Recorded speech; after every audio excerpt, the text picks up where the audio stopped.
आपल्यासोबत शिवसेना आमदार मनीषा कायंदे आपण त्यांच्याशी या ठिकाणी बातचीत करणार आहोत। ताई, ज्या प्रकारे राज्यातील महिलांचा प्रश्न हा वारंवार उपस्थित होतोय, सुरक्षा व्यवस्थेवरून ताशेरे ओढले जात आहेत, कायदा सुव्यवस्थेचा प्रश्न उपस्थित केला जातोय। तुम्ही सुद्धा पत्र लिहिलेलं आहे प्रताप सरनाईकांना। नेमकं स्वारगेटमध्ये घटना घडली, त्यानंतर पोलिसांचा तपास सुद्धा चालू आहे। तुमच्या पत्रामध्ये काय सांगा? आम्ही एकनाथ शिंदेजी, माननीय उपमुख्यमंत्री आणि प्रताप सरनाईक परिवहन मंत्री दोघांनाही आम्ही भेटलो आणि प्रत्येक बसमध्ये सीसीटीव्ही कॅमेऱ्यात लावण्यात यावे।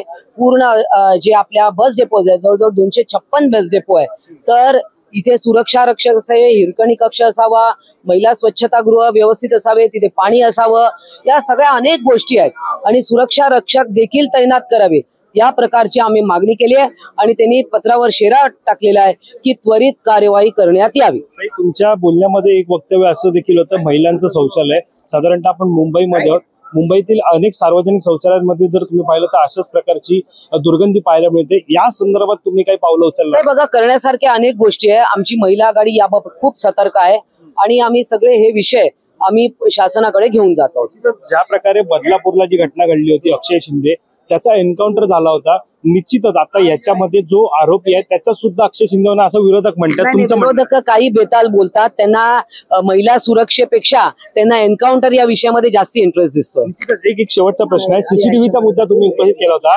सीसीटीव्हीचा मुद्दा तुम्ही उपस्थित केला होता। या सीसीटीव्ही मध्ये जर पाहायला गेलं तर बसेस असतील, रेल्वे असेल, तिकडे सुद्धा अगोदर लावण्यात आले होते, मात्र ते आता व्यवस्थितरित्या चालू होते ना, याबाबत तुम्ही काय पडताळणी? हे शासनाचं काम आहे, टाइम टू टाइम चेकिंग त्यांनी केलं पाहिजे।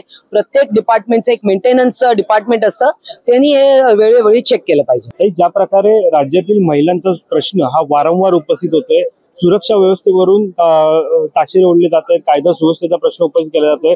तुम्ही सुद्धा पत्र लिहिलेलं आहे प्रताप सरनाईकांना।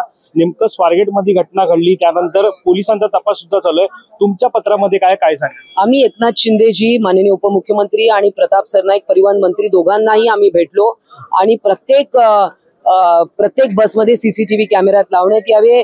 पूर्ण जे आपल्या बस डेपोज आहे, जवळजवळ 256 बस डेपो आहे, तर इथे सुरक्षा रक्षक असावे, हिरकणी कक्ष असावा, महिला स्वच्छतागृह व्यवस्थित असावे, तिथे पाणी असावं, या सगळ्या अनेक गोष्टी आहेत आणि सुरक्षा रक्षक देखील तैनात करावे, या प्रकारची आम्ही मागणी केली आहे आणि त्यांनी पत्रावर शेरा टाकलेला आहे की त्वरित कार्यवाही करण्यात यावी। तुमच्या बोलण्यामध्ये एक वक्तव्य असं देखील होतं, महिलांचं शौचालय साधारणतः आपण मुंबईमध्ये आहोत, मुंबईतील अनेक सार्वजनिक शौचालयांमध्ये जर तुम्ही पाहिलं तर अशाच प्रकारची दुर्गंधी पाहायला मिळते। या संदर्भात तुम्ही काही पावलं उचललं? बघा, करण्यासारख्या अनेक गोष्टी आहे। आमची महिला आघाडी याबाबत खूप सतर्क आहे आणि आम्ही सगळे हे विषय आम्ही शासनाकडे घेऊन जातो। ज्या प्रकारे बदलापूरला जी घटना घडली होती, अक्षय शिंदे त्याचा एन्काउंटर झाला होता, निश्चितच आता याच्यामध्ये जो आरोपी आहे त्याचा सुद्धा अक्षय शिंदेना असं विरोधक म्हणतात। विरोधक काही बेताल बोलतात, त्यांना महिला सुरक्षेपेक्षा त्यांना एन्काउंटर या विषयामध्ये जास्त इंटरेस्ट दिसतोय।